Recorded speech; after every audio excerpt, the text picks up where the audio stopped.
Olá, muito bom dia. Muito obrigado mais uma vez pela sua companhia. Está começando mais um programa Agronegócio e eu desejo a você um dia muito abençoado.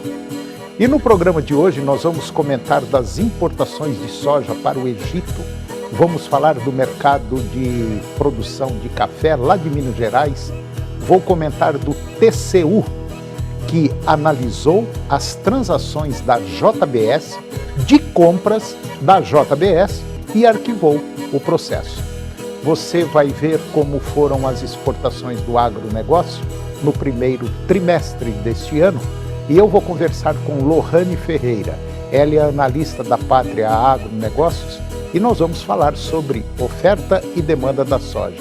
E vamos falar também do governo da Argentina, que reduziu os impostos de importação de uma boa parte dos agrotóxicos.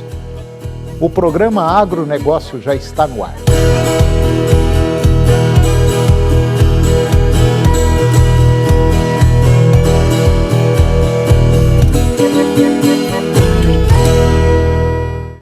Eu começo o programa de hoje falando das importações de soja para o Egito. De acordo com um recente relatório do Serviço Agrícola Estrangeiro do Departamento de Agricultura dos Estados Unidos, o USDA, as importações de soja pelo Egito devem atingir por volta de 3 milhões de toneladas no período 2024-2025. Este segmento, este aumento, ele reflete a crescente necessidade do país por esta importante commodity agrícola, especialmente considerando que a produção doméstica de soja no Egito atende a menos de 3% da demanda, produzindo apenas 85 mil toneladas. A soja, ela desempenha um papel vital na indústria de rações, sendo incorporada em alimentos para aves, bovinos leiteiros e também aquicultura. A estimativa é de que a produção de farinhas que utiliza farelo de soja atinja 2,5 milhões de toneladas, representando um aumento de 28%. Este aumento na produção de rações, ele é impulsionado principalmente pelo crescimento da demanda, refletindo uma tendência global de aumento do consumo de produtos animais.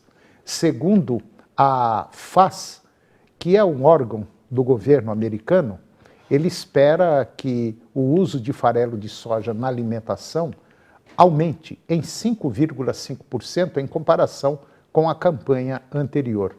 Isso é atribuído à sua disponibilidade e ao fato de ser uma fonte de proteína amplamente utilizada.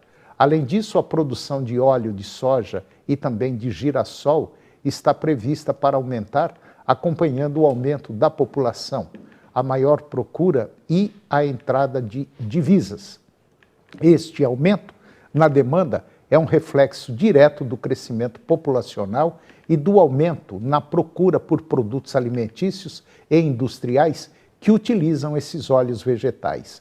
O consumo total de soja, girassol e óleo de palma no Egito para uso alimentar e industrial é estimado em 2,6 milhões de toneladas, representando um aumento de 3,9% em relação ao ano anterior.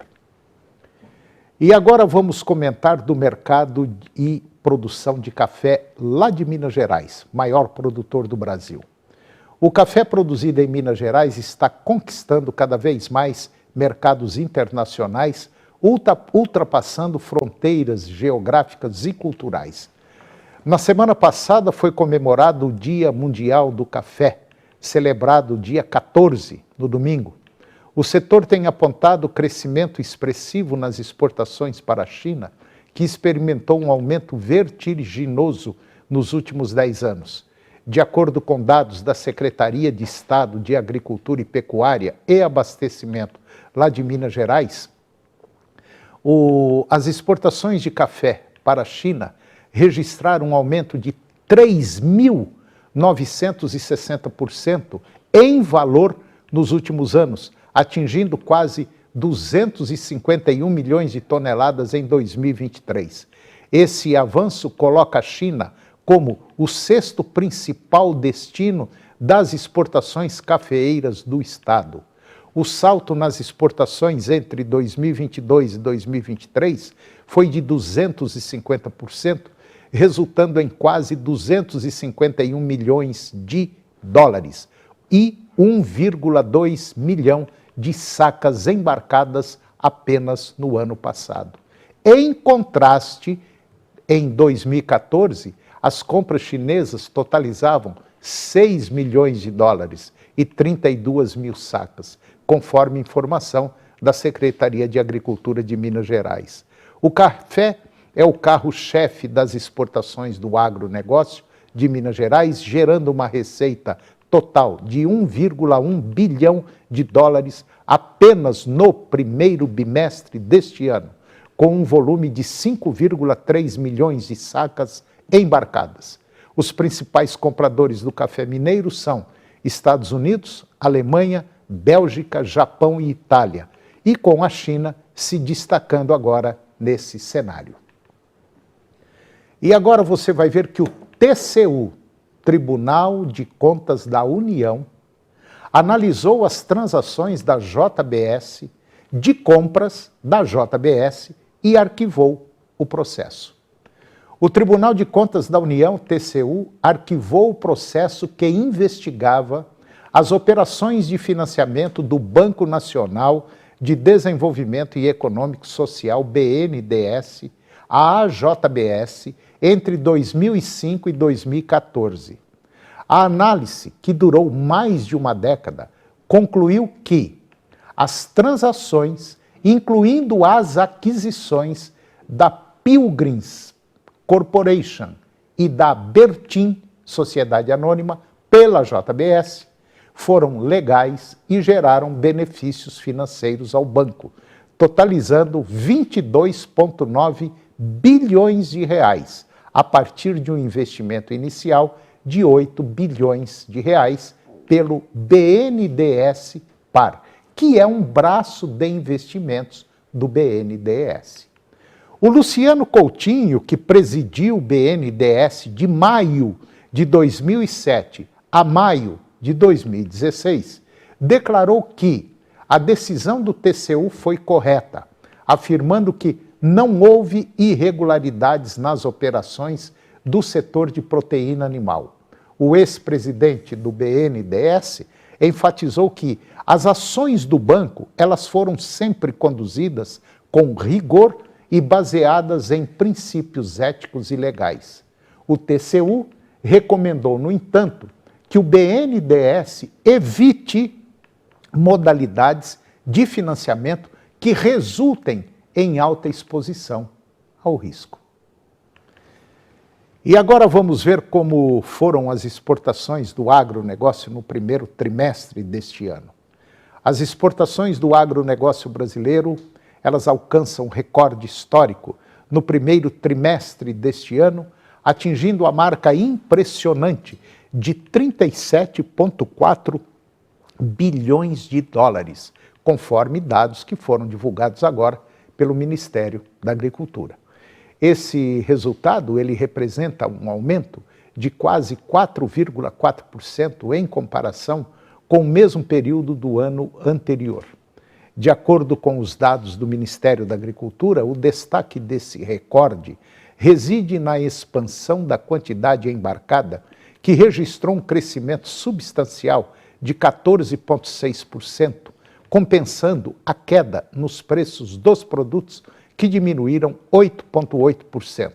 Este feito consolida ainda mais a posição do Brasil como líder global no setor agrícola, evidenciando a sua capacidade de suprir a demanda mundial por alimentos e também commodities.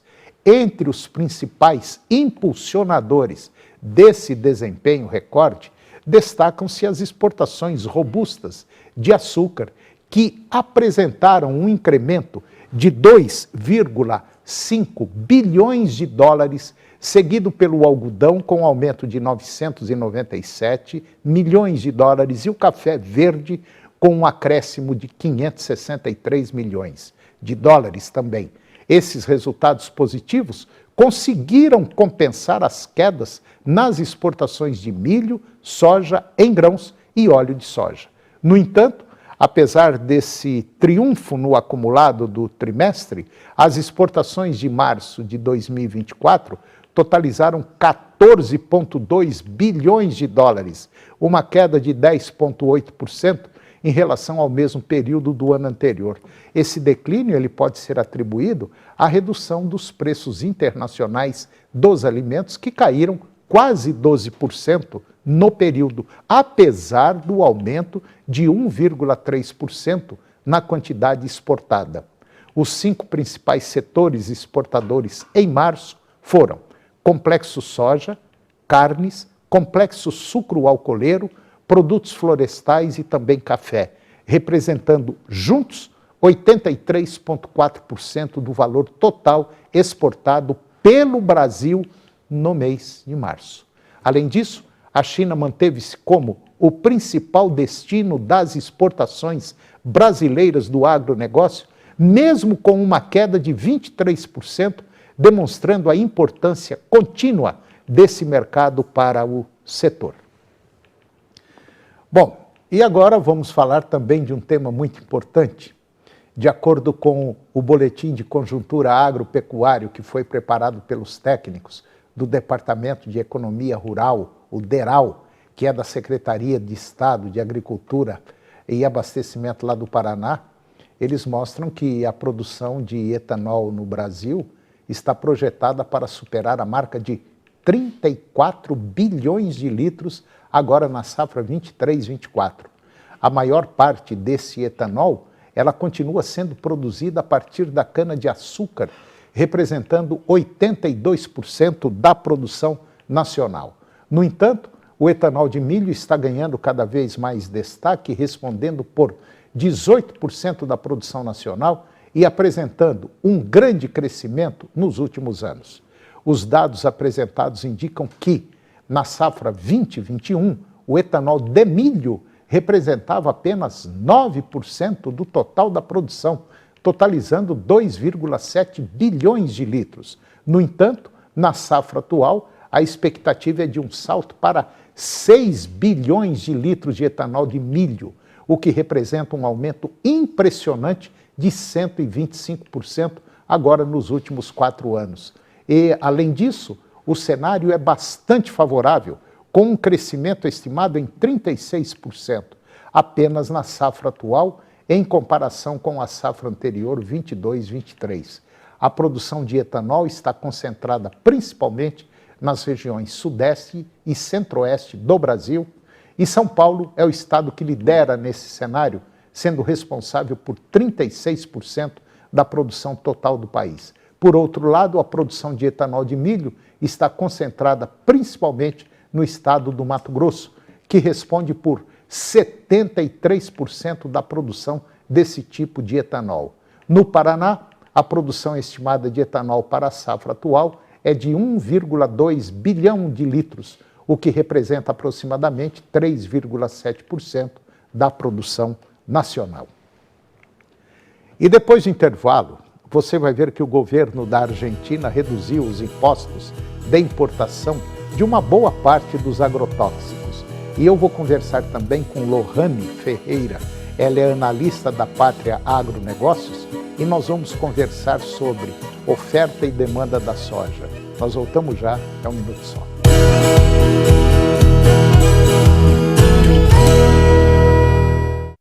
Vingativa. De segunda a sexta, 2h20 da tarde. Tereza. A FB Agrícola oferece uma gama de produtos de qualidade para que você, produtor, garanta sempre o melhor para seus clientes. Sementes, defensivos, fertilizantes e muito mais. A FB Agrícola, servindo o produtor do plantio à colheita. Canal TV Agro. Apoio Planalto Máquinas Agrícolas Revendedor Valtra. Goiânia, Jussara, Itumbiara e Porangatu.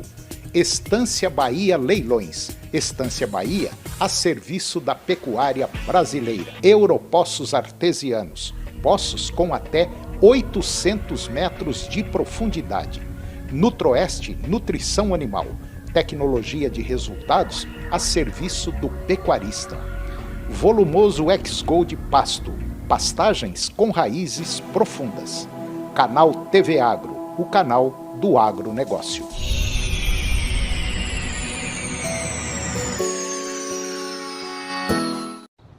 Léo, é fácil preparar seu steak na Air Fryer. Agora, imagina uma Air Fryer gigante. Os steaks da Super Frango não são fritos, meu filho. São assados de verdade em uma Air Fryer gigante na fábrica. Gente do céu! Não me tira daqui não, hein? Steak de frango Super Frango. Pré-assado, sem fritura, zero óleo. Dá gosto saber. Frango é Super Frango. Se você não está em dia com o seu ICMS, IPVA ou ITCD, chegou a hora de negociar. O Negocie Já é a oportunidade de quitar seus débitos fiscais, com descontos progressivos sobre multas e juros, até 99% à vista ou até 40% parcelado em 120 vezes. Faça sua adesão até 29 de julho e feche essa conta com vantagens. Acesse goiás.gov.br/economia ou vá a uma delegacia fiscal ou VaptVupt. Negocie Já, Governo de Goiás. Festival Grandes Marcas Irmão Soares. Aqui o padrão da obra sobe e o custo da obra cai. Piso extra 15,90 um metro quadrado. Tubo 100 mm 42,90. Festival Grandes Marcas Irmão Soares. Ganhar um cestão de alimentos com mais de 20 quilos é bom. Receber em casa é melhor ainda. É a promoção Cestão Delivery da 99,5 FM. Os sorteios acontecem todos os dias, de segunda a sexta. Se inscreva pelo site radio995fm.com.br. Promoção Cestão Delivery da 99,5 FM. A gente ouve porque gosta. Oferecimento: recarregue seu TIM Pré-Top, baixe o app Zé Delivery e resgate seu desconto em bebida gelada. Arraiá é com Valley e PPA, tradição e qualidade Grupo GSA. TV Serra Dourada, a TV do seu tempo, o tempo todo com você.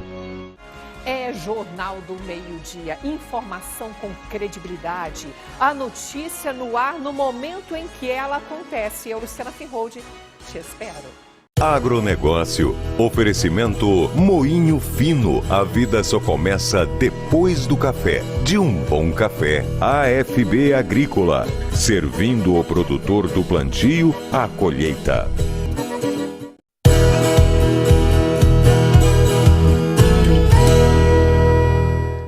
Nós estamos de volta e agora você vai ver que o governo lá da Argentina, ele começou a reduzir os impostos de importação de uma boa parte dos agrotóxicos. O Ministério da Economia da Argentina anunciou agora recentemente uma redução de impostos de importação para certos agrotóxicos, os mais utilizados, com o objetivo de apoiar o setor agrícola do país, dar força para o setor.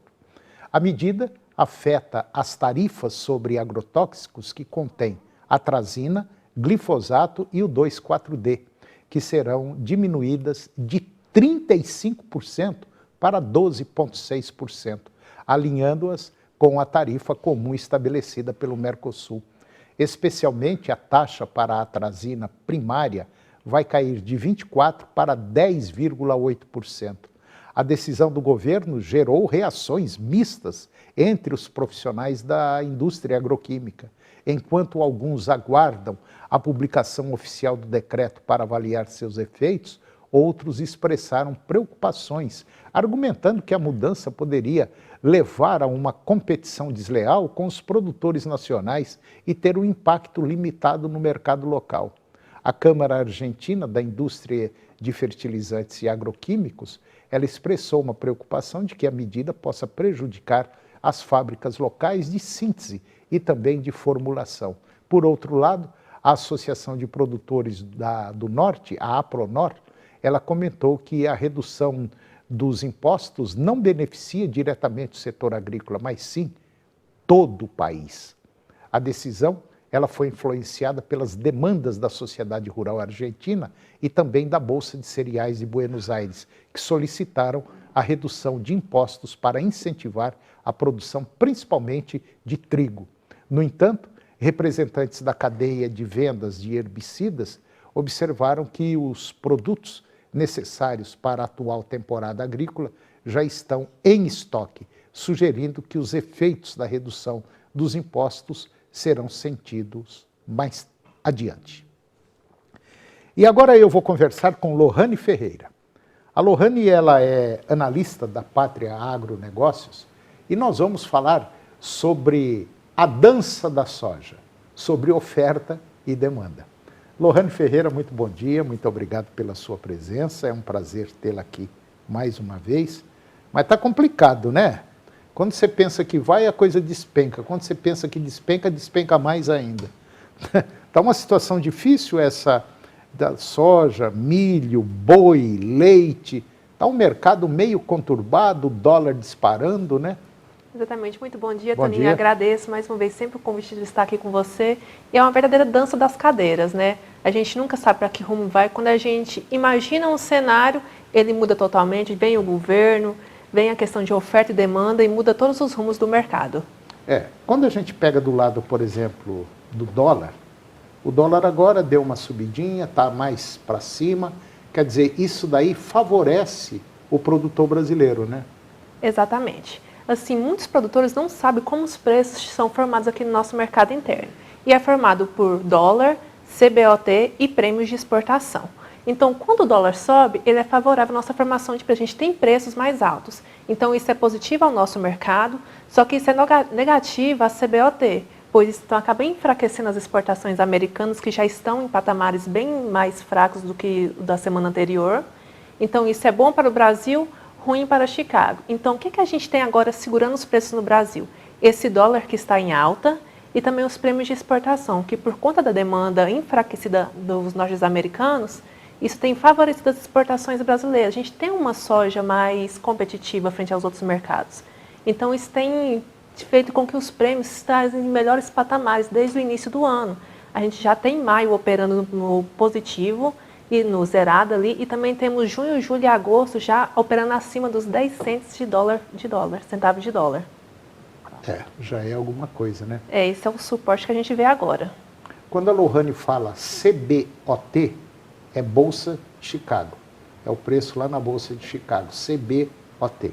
É que o pessoal técnico usa esses termos, é muito comum, né, entre eles. E às vezes muita gente fala, quem que é isso aí? Não, é a Bolsa de Chicago, CBOT. Bom, mas a situação é o seguinte. Recentemente foi publicado por um produtor, até uma pessoa muito conhecedora do setor da agricultura brasileira, e ele disse que a saca de soja tinha que estar, vamos falar em reais, porque fica mais fácil, para dar uma segurança para o produtor em R$ 137 por saca. Abaixo disso, a situação realmente complica. E ela complica muito, quando ele escreveu esse artigo, ela complica muito para quem está arrendando terra. Esse precisa tomar muito cuidado. E por incrível que pareça, nós falávamos aqui no programa há 2 anos passados aí, que o arrendatário, aquela pessoa que estava arrendando terra, que tomasse muito cuidado e não fosse muito na euforia, pagando 12, 15, 18 sacas por hectare, que era um tiro na cabeça que ele estava dando. E infelizmente, não deu outra. Exatamente. Muitos produtores, né, foram na euforia ali da pandemia, né, quando a saca de soja subiu a R$200, expandiram muito a área e não pensaram no futuro, no que o mercado poderia vir a trazer à frente. Quando a gente encontrasse ali, que o pessoal fala, a estabilidade novamente do mercado, né? Então, isso tem prejudicado muitos produtores. A gente tem agora nos portos, Porto de Santos, a saca chegou hoje a R$130. Só que no mercado interno a gente não tem isso. A gente tem ofertas que vão de 99, melhorou bastante. Agora a gente tem locais que ofertou 99 no passado e agora já está 110, 111 reais. Melhorou, só que isso ainda não cobre os custos de muitos produtores, que ainda acaba saindo no prejuízo. Olha, uma outra coisa que a gente comenta muito aqui no programa é uma virada de página que está acontecendo no planeta. Nós tivemos a pandemia que fala, não influenciou muito. E agora essa guerra da Ucrânia com a Rússia complicou o meio de campo um pouco, e agora vem essa guerra de Israel está complicando mais a situação e tem uma outra perspectiva de conflito aí entre China e Taiwan. Isso tudo faz com que todo o mercado fique em alerta. E nós falávamos num programa anterior que o Brasil corre um sério risco muito grande. Nós importamos basicamente 100% de diesel. 60%, 70% da economia brasileira é em cima de caminhão. É um risco que nós estamos correndo. E nós importamos por volta de 80% de fertilizante que vem exatamente lá daquela região, da Rússia, Afeganistão, Irã e inclusive Israel. Então, o Brasil precisa tomar muito cuidado, porque nós poderemos ter uma surpresa desagradável se o conflito naquela região se estender por mais tempo e tornar pior. É uma série complicada. É bem complicado. O produtor tem que se manter atento a isso, porque como a gente tem agora, falamos agora há pouco da alta do dólar, né? Sim. É bom para o preço, só que isso é ruim para quando a gente vai importar o produto, a gente vai importar os insumos. E como fica essa situação? Então a gente tem que olhar para os dois lados. Tem que se manter atento, ter bastante cuidado, porque acho que a gente estamos longe, né, de um cessar-fogo, porque a cada nova notícia é uma escala do conflito. Então é muito importante se manter atento a toda a movimentação do mercado. E isso tudo que está acontecendo na política brasileira joga contra o Brasil. Por quê? Porque isso causa uma indefinição, uma incerteza em quem quer vir investir aqui dentro, quem quer colocar dinheiro aqui dentro. Ninguém vai colocando dinheiro numa coisa que está assim, meio escuro, meio tenebroso, que é o que nós estamos vivendo hoje na nossa política, né? Sim, exatamente. A gente teve agora a recente notícia, né, da política de déficit zero por 2025. Sim. E isso deixou os investidores com medo, com receio do que vai acontecer daqui para frente. Como que vai ficar a dívida pública do Brasil, né? Então isso gera uma reação de medo dos investidores, que procuram outras formas de se protegerem. E para você que tem soja, infelizmente, eu não sei, na minha visão, eu acho que não sei se tem muita coisa que poderia ser feita. O que você acha, Lohane, você que é da pátria, que está mexendo diretamente com isso, que está vendo o mercado local, nacional, internacional, o que vocês estão orientando o produtor? Então, nessa questão, a gente olha caso a caso cada produtor. A gente tem agora se aproximando já o dia 30/4, né, que tem muitos produtores que têm compromisso e fica aquela questão. Eu seguro ou eu vendo? O que eu vou fazer? Será que eu pego algum empréstimo para me cobrir esse custo? Espero uma possível alta da soja? Porque o mercado ele é muito volátil. E a gente agora tem a safra 2025 dos Estados Unidos entrando no mercado. E essa questão do mercado climático norte-americano, ele vai nortear muito os preços daqui para frente. A gente tem um mercado muito bom agora do climático, tem boas chuvas chegando nas regiões. O plantio norte-americano para a soja já está em 3%. Na média de 5 anos, isso era de 1%. Então, a gente tem um caminhar muito bom. Então, o produtor tem que se manter atento. Ele tem que realmente colocar no papel. O que eu preciso? Será que eu preciso vender soja para cumprir um compromisso financeiro daqui a 15 dias? Eu tenho alguma conta aqui em início de maio? Tem que colocar tudo isso no papel e ver o que ele faz. Se ele vende, mas será que a soja vai subir? Talvez entrar com uma proteção na bolsa por conta disso. Tem que assentar todos esses detalhes para ver o que é melhor para ele não sair perdendo, não deixar dinheiro na mesa. Se deixar dinheiro na mesa, alguém pode passar e levar. Infelizmente. E quem vai levar é a própria economia. A verdade é o seguinte, o melhor caminho, na minha visão, se você está numa situação delicada, que eu acredito que tem muita gente que não tem, vamos dizer, aquela carta na manga, como alguns ainda têm, é sentar com quem conhece do riscado, sentar e fazer um projeto. Exatamente. O produtor tem que, às vezes, investir em algo, né, para ele conseguir se manter ali. É verdade. Lohane, mais uma vez, muito obrigado pela sua presença. Foi um prazer tê-la aqui e até a próxima. Eu que agradeço, Tânia. Estamos sempre à disposição. Obrigado. E o programa de hoje chegou ao fim. E eu termino o nosso programa com a seguinte frase. O homem que move montanhas começa carregando pedras pequenas. Muito obrigado pela sua companhia, que Deus nos abençoe e até o próximo programa. TV Serra Dourada SBT Goiânia. A melhor maneira de se informar sobre os acontecimentos do dia. Hoje, às 7h20 da noite, no Jornal Serra Dourada. A seguir, Primeiro Impacto Continuação.